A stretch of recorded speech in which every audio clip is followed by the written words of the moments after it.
ఇది ఇప్పుడు తెలియకపోయినా భవిష్యత్తులో ఇది ప్రమాదం అని తెలుస్తుంది. తెలిసినాక ఎవరేం చేయలేరు.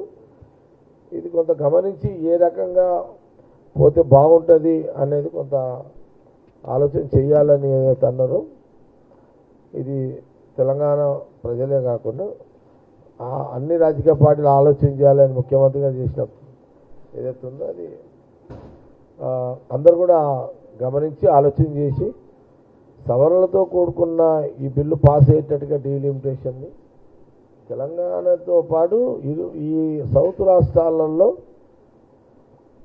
కూడా ఈ రాష్ట్రాల యొక్క బలాన్ని ఉంచే విధంగా ఏదైతే ఇక్కడ రాజకీయ ఉనికి లేకుండా ఈ 6 రాష్ట్రాల ఉనికి లేకుండా ఏదైతే కుట్రలు కుతంత్రాలుతో కూడుకున్న బిల్లు వస్తుంది అనేది ఏదైతే ప్రమాదాన్ని ముందుగా ముఖ్యమంత్రి రేవంత్ రెడ్డి హెచ్చరించారో దాన్ని గమనించి అన్ని రాజకీయ పార్టీలు సరే బీజేపీ ఎంపీలు మినిస్టర్స్ అంటే వాళ్ళ పార్టీ కాబట్టి వాళ్ళు ఏం చేయలేరు. కాంగ్రెస్ పార్టీ అయితేనేమో మేము మాట్లాడగలుగుతాం. మా గవర్నమెంట్ ఉందనుకోండి సెంట్రల్లో మా పార్టీస్ అంటే తీసుకొచ్చినప్పుడు డీలిమిటేషన్ కానీ చేస్తే మాకు చెప్పుకునే స్వతంత్రం ఉంటుండే సోనియా గాంధీ గారి దగ్గర. కానీ తెలంగాణ బీజేపీ ఎంపీలకు మినిస్టర్లకు ఆ స్వేచ్ఛ ఆ స్వతంత్రం బీజేపీలో ఉండదు. ఆ కెపాసిటీ ఉండదు వాళ్ళకి. అది కూడా నేను ముఖ్యమంత్రి గారు చెప్పారు. అది కూడా చెప్పారు. కాబట్టి ఇది విషయాన్ని కూడా మరి రాజకీయాల పక్కన పెట్టి అయితే ఈ 6 రాష్ట్రాలకు సంబంధించిన అపోజిషన్ పార్టీ నాయకులు అవుతున్నారో దాన్ని గమనించుకొని పోవాలని వారు చేసిన సూచనను కూడా గమనించుకొని జాగ్రత్త పడండి అనే విషయాన్ని నేను కూడా సందర్భంగా తెలియజేస్తూ అంటే బండి సంజయ్ గారు విమర్శ కాంగ్రెస్ పార్టీ మీద కాంగ్రెస్ ముఖ్యమంత్రి మీద ఆయన ఏదైతే కాంగ్రెస్ పార్టీ మీద ఆల్ ఇండియా కాంగ్రెస్ పార్టీ మీద విభజించు పాలించు అనే ఒక మాట తీసుకొచ్చిన సందర్భాన్ని ఆయన బండి సంజయ్ గారు ఏది మాట్లాడినా నాకు తెలిసిన కానీ దానికి వాల్యూ ఉండదు.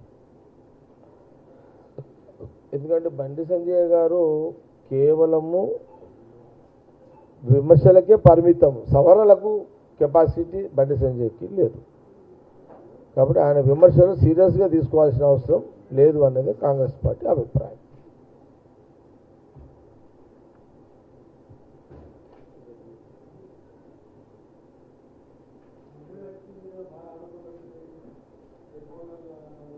ఎవరెవరి మీద మినిస్టర్లు ఎవరెవరి మీద వస్తున్నది అంటే ఏం ఆరోపణలు ఎవరెవరి మీద వచ్చింది? ఏ మినిస్టర్ మీద?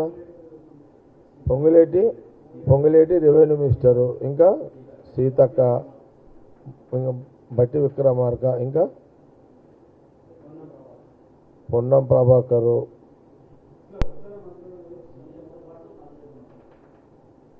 మన అసెంబ్లీలో కూడా ఏది మన